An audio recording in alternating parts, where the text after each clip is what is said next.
একটি জাতি, এক ভূখণ্ড, কিন্তু ভাগ্য ভাগ হয়ে গেছে দুই মেরুতে। 1945 সাল, দ্বিতীয় বিশ্বযুদ্ধের অবসান।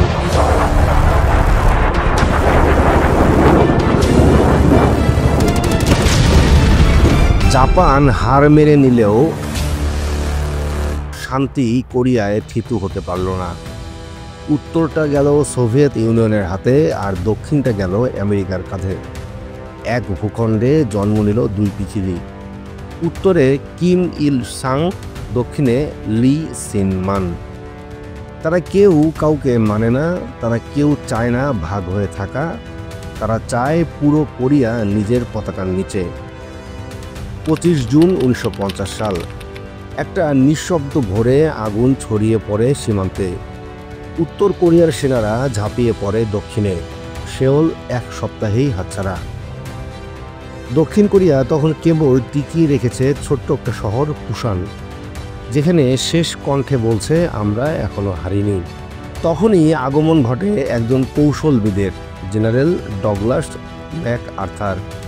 তিনি ইঞ্চিয়ন নামক এক দুর্দান্ত কৌশলে পিছন দিক দিয়ে আক্রমণ চালান। যুদ্ধ ঘুরে যায়। সেওল আবার ফিরে আসে দক্ষিণের হাতে। জাতিসংঘের সেনারা পেরিয়ে যায় 38তম রেখা, পৌঁছে যায় ইয়ালু নদী চীনের দরজায়। চীন তখন চুপ ছিল, কিন্তু পশ্চিমা সেনারা যখন তার দোরগোড়ায়, তখন আর নীরব নয়।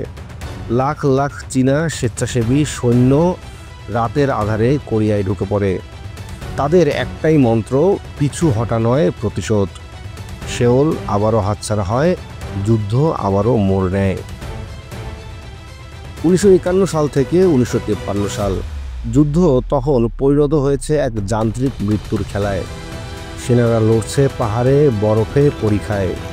কেউ জিতছে না, সবাই মরছে। পৃথিবীর দুই শক্তিধর দেশ ঠান্ডা যুদ্ধের উত্তপ্ত মঞ্চে দাঁড়িয়ে একে অন্যকে চ্যালেঞ্জ জানাচ্ছে। শেষমেশ 27 জুলাই 1953 প্যানমুনজম নামক এক শান্ত ছোট্ট স্থানে বসে দুই পক্ষ সই হয় এক যুদ্ধবিরতি চুক্তি। কিন্তু লক্ষ প্রাণের বিনিময়ে আসে না কোনো জয়, শুধু ভাগ হয়ে থাকা কোরিয়া। এক পাশে প্রযুক্তির বিস্ময় দক্ষিণ, আরেক পাশে লোহার পর্দায় মোড়া উত্তর। কোরিয়ার যুদ্ধ আমাদের শেখায়, যুদ্ধ শেষ হয় কিন্তু বিভাজন থেকে যায়, মৃত্যু থেমে যায় কিন্তু দুঃখ রয়ে যায়।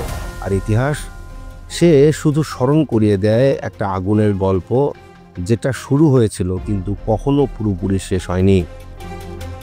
আপনি যদি এই ধরনের আরও আপডেট ও বিশ্লেষণ পেতে চান, তাহলে এখনই আমাদের ইউটিউব চ্যানেলটি সাবস্ক্রাইব করুন এবং পাশে থাকা বেল আইকনে ক্লিক করতে ভুলবেন না।